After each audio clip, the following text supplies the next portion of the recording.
Time Pops, and welcome to another Throwback Thursday. We look back at a film that maybe you haven't watched in a while, maybe you've never seen. Is it good or not? Is it worth your time? And what is the value of it in the greater landscape? And we had watched the Chronicles of Narnia, The Lion, the Witch, and the Wardrobe. Didn't watch the other two, didn't rewatch the other two.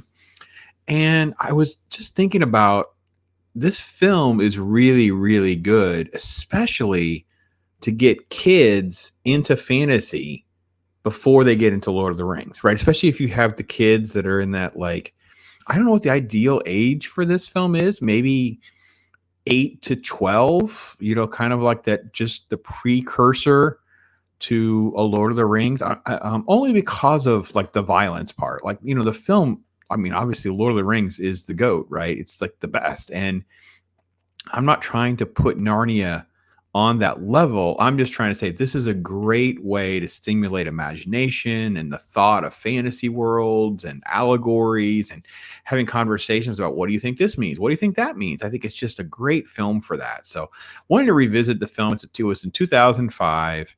Obviously, it's set around the air raids of World War II, and this group of kids, there's 4 kids, Peter, Susan, Edmund, and Lucy. They're basically evacuated. It's like patriotic to get your kids out of harm's way in London while these bombings are going on. And in the process, they go off to be at this, make like a caretaker in the country. He's a professor.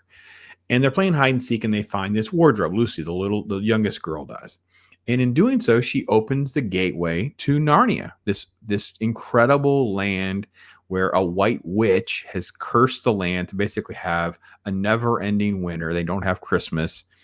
And humans are part of their sort of like legend that they're going to be the 4 humans, the 2 boys and 2 girls, were going to show up one day, and they'll be part of the prophecy being fulfilled, that can undo all of this and bring an end to the witch. Now, the kids, of course, there's different things that are happening along the way.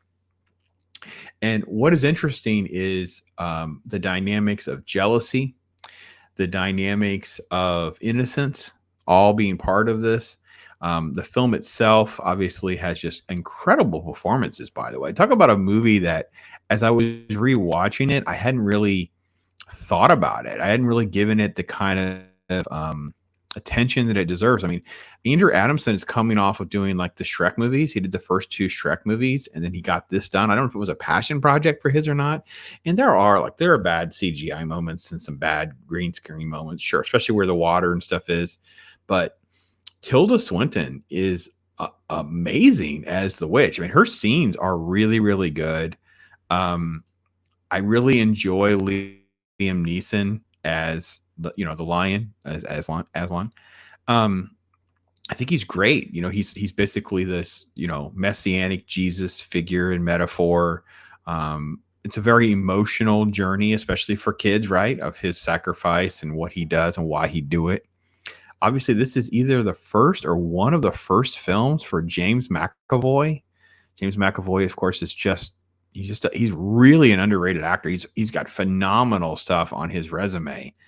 And I can tell you that his role as, Mr. Tumnus is really kind of an underrated performance. He just nails it. It's just really, really good. And I want to kind of give credit to Georgie Henley. She's the little girl that plays Lucy, and she's kind of an odd actress in some ways, but she has scenes and some emotional expectations I think she does a really good job with.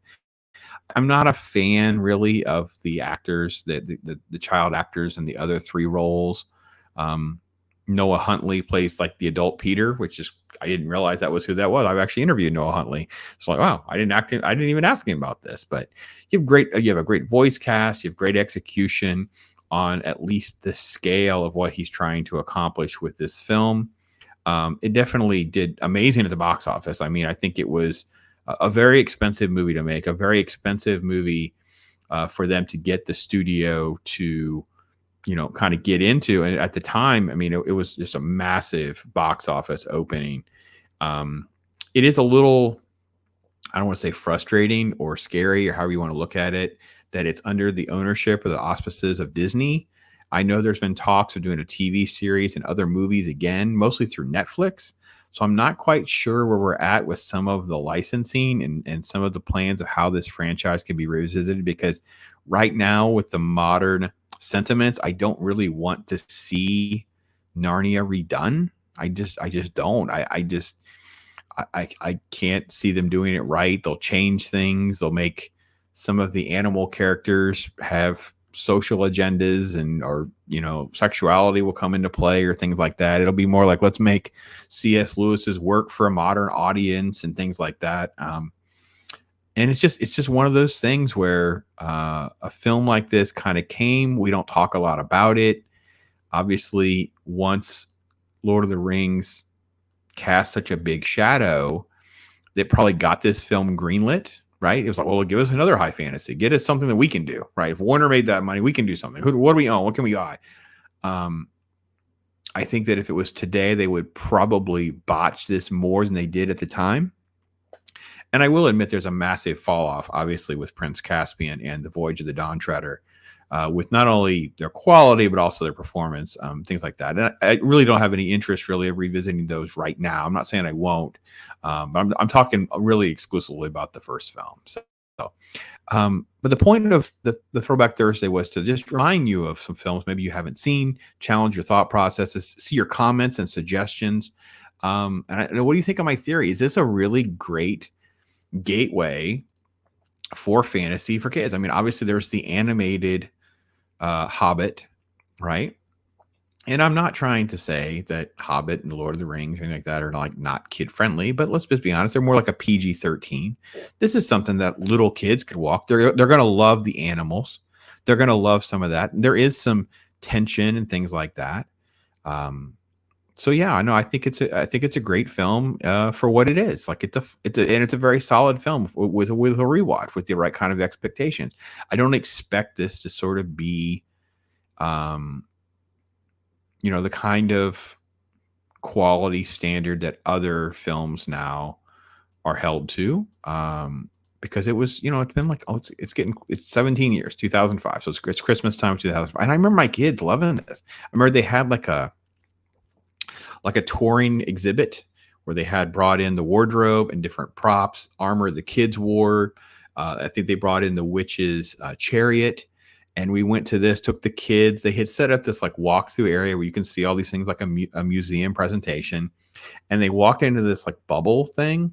And like they had fake snow coming down. We're in Florida, guys. There's no snow here. And my kids were just like all about this, man. They were really, really, really into this.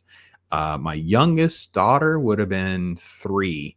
So it gives you an idea of like 11. My kids would have been like 11 to 3 when this happened. Because it was at Christmas time and it was really a big deal that year. Yeah, kudos to everyone who was involved in this project. It is really one of those things we don't talk about because of the nature of other films that, obviously are more adult in that genre. So I don't know. What are your thoughts? Have you watched this again? Does it not hold up for you? Does it hold up? Have you just not thought about it? I don't know. Where are you at on this? So you guys let me know. I appreciate your time. Is it cool to do the throwbacks? There's one coming every Thursday, 10:15. Next week I'm doing The Accountant, a Ben Affleck film, which I hopefully maybe some of you have heard of. And if not, that's even better. Something I can maybe raise your eyes to something you haven't seen yet. So anyway, that's the Throwback Thursday for this week. Stay tuned for other content. I appreciate your time, and I'm Pops.